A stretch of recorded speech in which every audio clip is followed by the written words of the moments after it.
Hi friends, आप सभी का आपके अपने यूट्यूब चैनल यूपीएससी इन्फो 24 में स्वागत है।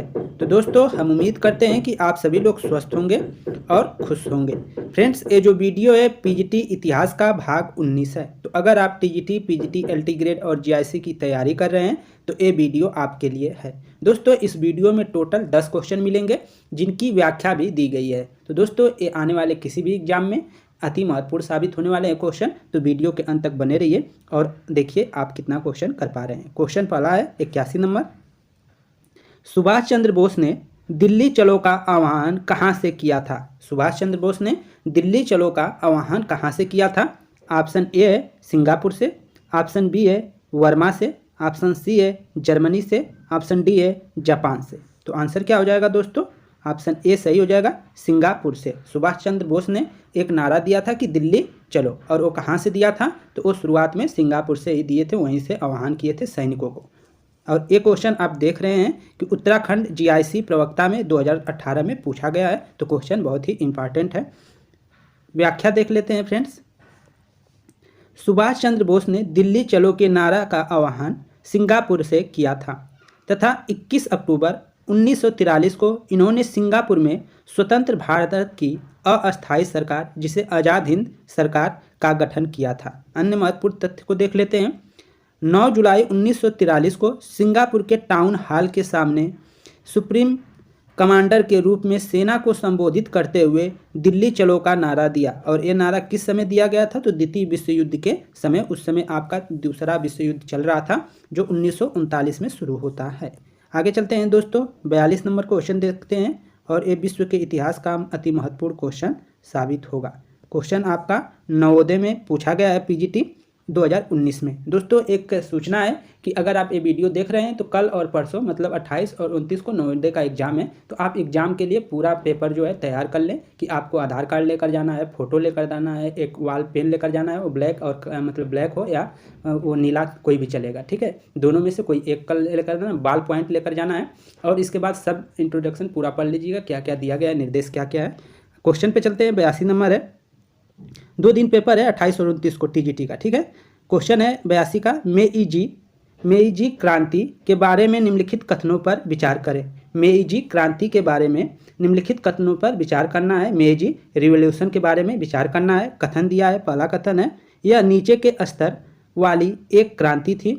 क्रांतियों के नारों में एक परंपरावादी स्वर था। 3 कथन का रहा, सम्राट की शक्तियाँ बहाल कर दी गई। तो क्या सही है ये बताना है। उपयुक्त कथनों में से कौन सा कथन सत्य है, कौन सा असत्य है ये बताना है। सत्य को आपको छांटना है। 2 और 3 केवल 1 और 2, और डी का रहा है 1, 2 और 3 तीनों। तो दोस्तों आंसर आपका डी सही हो जाएगा।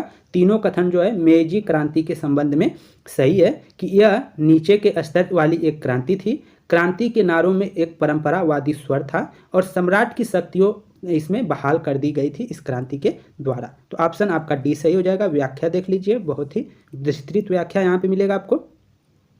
मेईजी क्रांति 1868 में क्योटो में हुई। कब हुई थी दोस्तों? तो 1868 में हुई थी। कहाँ हुई थी? क्योटो में हुई थी।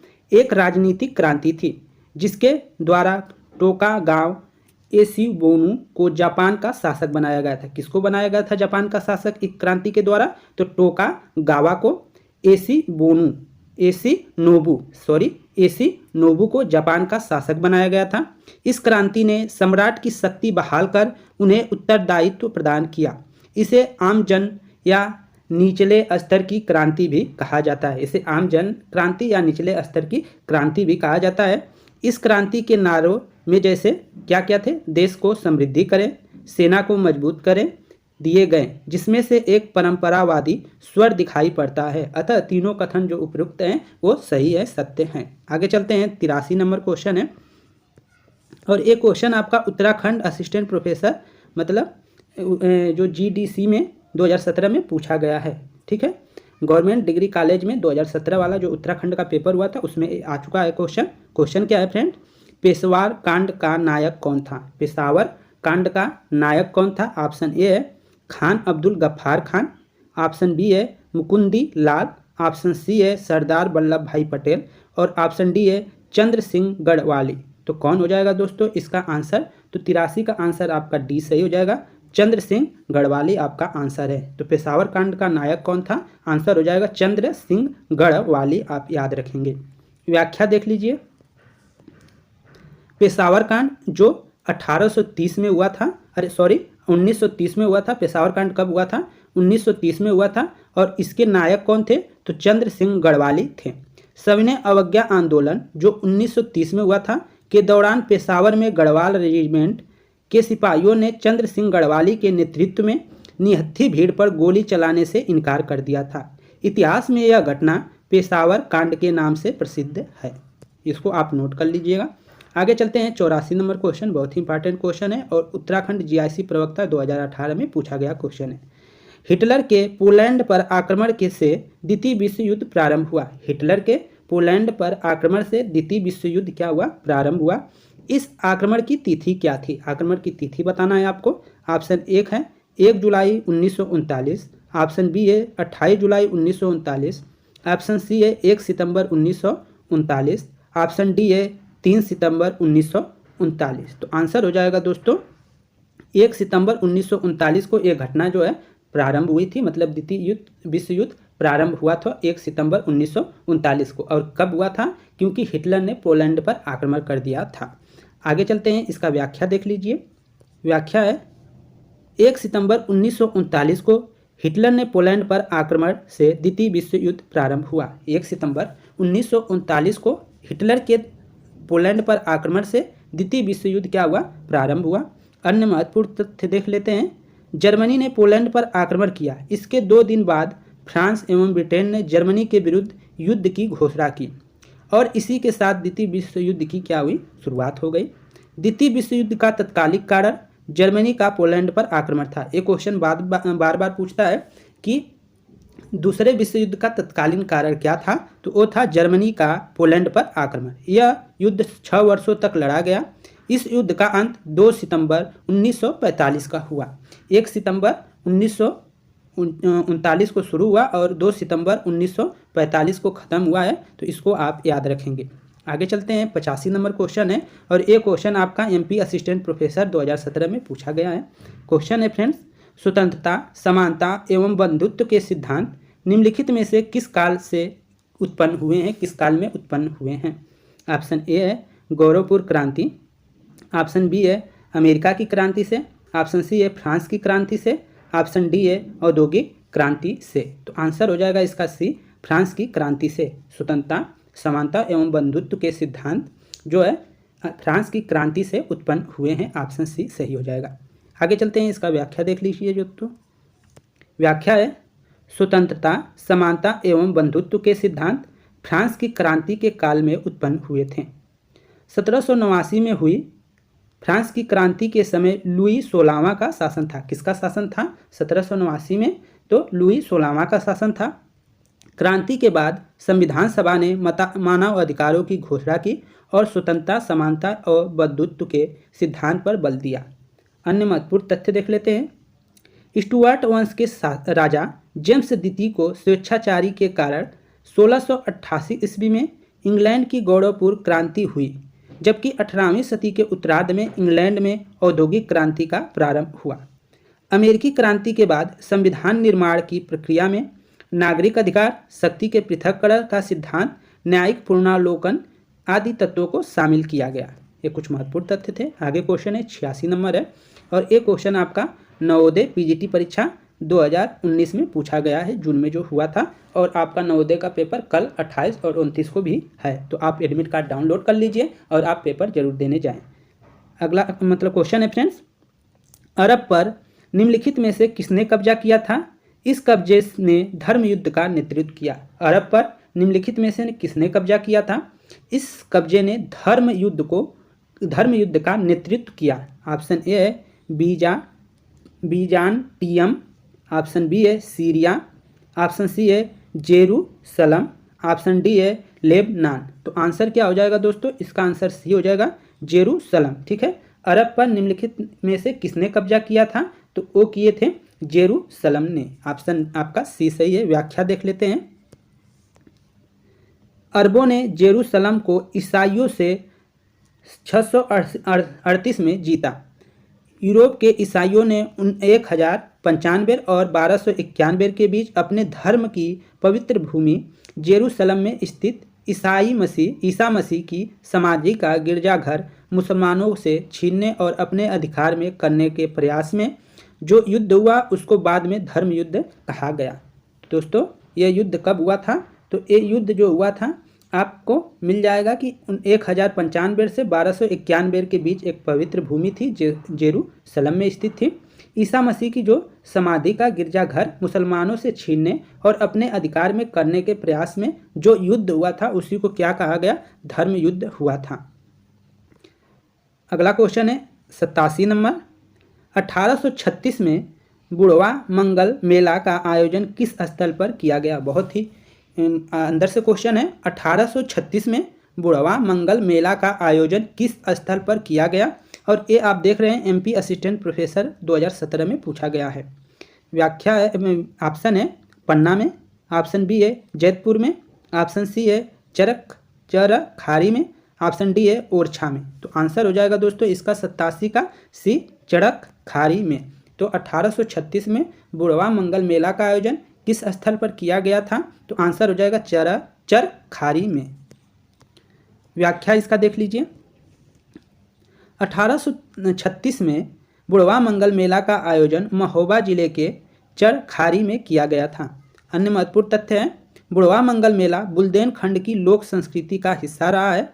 डॉक्टर मोती चंद्र की पुस्तक काशी का इतिहास के अनुसार काशी नरेश के शिल्पदार सिपह सालार मीर रुस्तम अली ने बुढ़वा मंगल मेला का आयोजन किया था।